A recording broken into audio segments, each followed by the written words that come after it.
Professor ইউনূসের multi dimension কূটনীতিতে Bharat দিশেহারা।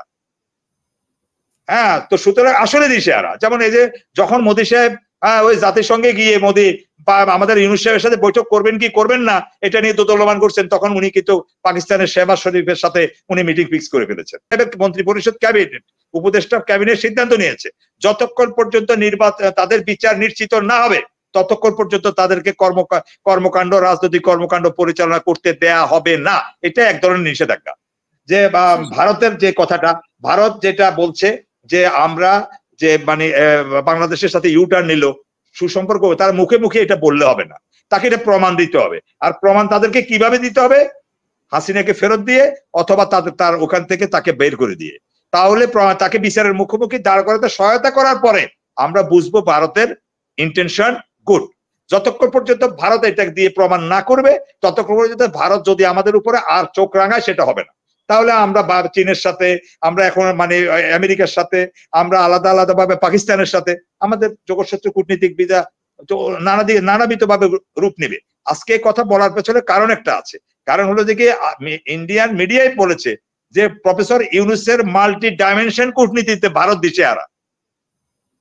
হ্যাঁ, তো সুতরাং আসলে দিশেহারা। যেমন এই যে যখন মোদী সাহেব ওই জাতিসংঘে গিয়ে মোদী আমাদের ইউনূস সাহেবের সাথে বৈঠক করবেন কি করবেন না এটা নিয়ে দোদুল্যমান করছেন, তখন উনি কিন্তু পাকিস্তানের শেহবাজ শরীফের সাথে উনি মিটিং ফিক্স করে ফেলেছেন। তো সুতরাং ভারত বুঝে যে এখন অনেক ধানে অনেক চাল, এখন আমাদের জাতীয় ঐক্য তৈরি হয়েছে, আমরা জাতীয়তাবাদ আমরা এক জায়গায় এসেছি। সুতরাং ইচ্ছা করলে ভারত আগের মতো ছড়ি ঘুরাবে এটা হবে না। ভারতকে ঢাকার বাংলাদেশের বন্ধু হতে হবে, ভারতকে হাসিনার বন্ধু হলে চলবে না। আমরা ভারতের বন্ধু হতে চাই, আমরা মোদীর বন্ধু হতে চাই না। আমরা মোদীর বন্ধু হতে চাই না, আমরা ভারতের বন্ধু হতে চাই। আর ভারতকে বাংলাদেশের বন্ধু হতে হবে হাসিনাকে পরিত্যাগ করে, হাসিনার মানে ব্যক্তি পূজাকে বন্ধ করে। এই জায়গাটাতে আমার স্পষ্ট কথা। আর এখন যে আমাদের বাংলাদেশের অর্থনীতি, আমাদের যে প্রশাসনিক অবক্ষয়, এই সবগুলো ভঙ্গুর অবস্থার মধ্যে আজকে প্রাজ্ঞ ভাবে মানে সবকিছু বিচার বিশ্লেষণ করেই তারেক রহমান সাহেব বলেছেন যে আমরা এই সরকারকে ব্যর্থ হতে দিব না, আমরা এই সরকারের সাথে আছি। তার মানে এই অর্থনীতির যে ধন্যদশা এটাকে গোছানোর জন্য বিএনপি এখন ক্ষমতায় এসে গেলেও আপনি বিশ্বাস করেন যে এই বিএনপি অনেকগুলো জিনিসে খেয়ে হারিয়ে ফেলবে। যে জিনিসটা আমরা চাই, আমরা তো বিএনপির শত্রু না, আমরা তো বিএনপির বন্ধু, আমরা তো বিএনপির মানে আদর্শে বিশ্বাসী।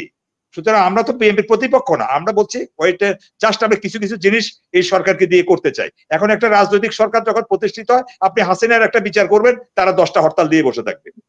তাহলে আগে এই সরকারকে এদের বিচারটা করতে দেন, এদের বিচারটা নিশ্চিত করতে দেন, এদের মাধ্যমে তাদের এখন মৃত্যু হয়েছে দাফনটা সম্পূর্ণ করতে দেন।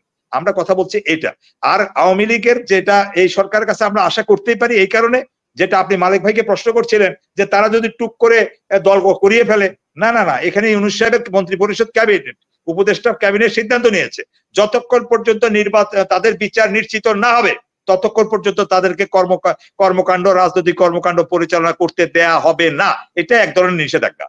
তাহলে আপনি নিষেধাজ্ঞা নির্বাহী আদেশে দিলেন না, কিন্তু আপনি একটা নীতিগত সরকারি পলিসি নিয়ে রাখলেন, একই তো হলো। কিন্তু ওনারা অথবা ওইভাবে রুষ্ট করেননি, কোর্টকে ব্যবহার করেননি, যার কারণে কোর্টের মাধ্যমে আওয়ামী লীগের রাজনীতিটাকে নিষিদ্ধ না করে আবেদনটাকে খারিজ করে দিয়েছেন। দিস ইজ দ্য স্মার্ট রাজনীতি, এটা একটু করতে দেন। হ্যাঁ, কিন্তু আসলে আমরা যেটা চাই সেটা তো করেই দিল।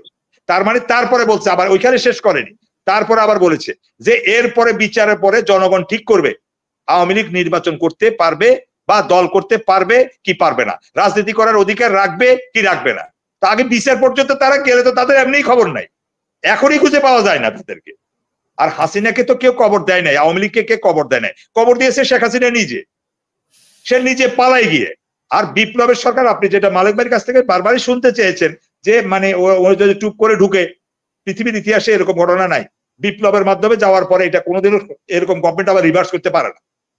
আপনি ডিস্টার্ব করতে পারবেন, সেটা আমি আপনার সাথে একমত, কিন্তু ডিস্টার্ব করার জন্য সব রাস্তাগুলো বন্ধ হয়ে যাচ্ছে। হ্যাঁ, সেটা বন্ধ হয়ে যাচ্ছে। এই যে আজকে সেনাবাহিনীকে ম্যাজিস্ট্রেসি পাওয়ার দেওয়া হলো, ম্যাজিস্ট্রেসি অনেকগুলো পরিবর্তনগুলো আসবে। এটা অনেক রাজনৈতিক সরকার কিন্তু ইচ্ছা করলে এই সাহসী পদক্ষেপগুলো নিতে পারতো না।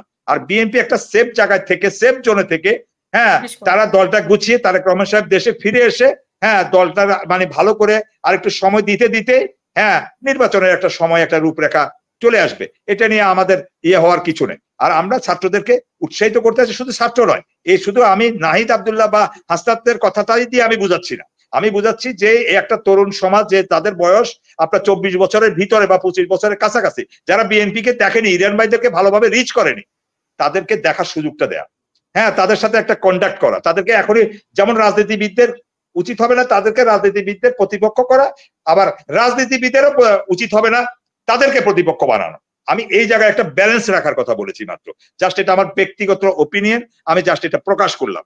আর আমি আমার ব্যক্তিগত জায়গা থেকে বললাম, আমি আমার নিজের তথ্যপাত্র, আমার নিজের গবেষণা থেকে, চিন্তা থেকে বললাম, ক্ষুদ্র চিন্তা, নগণ্য চিন্তা, যে এটা সরকারের একটা রূপ, একটা পরিবর্তন হবে, তখন এটা রাজনৈতিক চেহারা পাবে। কারণ রাজনৈতিক চেহারা ছাড়া দেশের এত বড় আমূল সংস্কার কখনোই সম্ভব নয়। সুতরাং ওখানে রাজনৈতিক নেতাদেরকে অবশ্যই এটার সাথে সম্পৃক্ত করা হবে।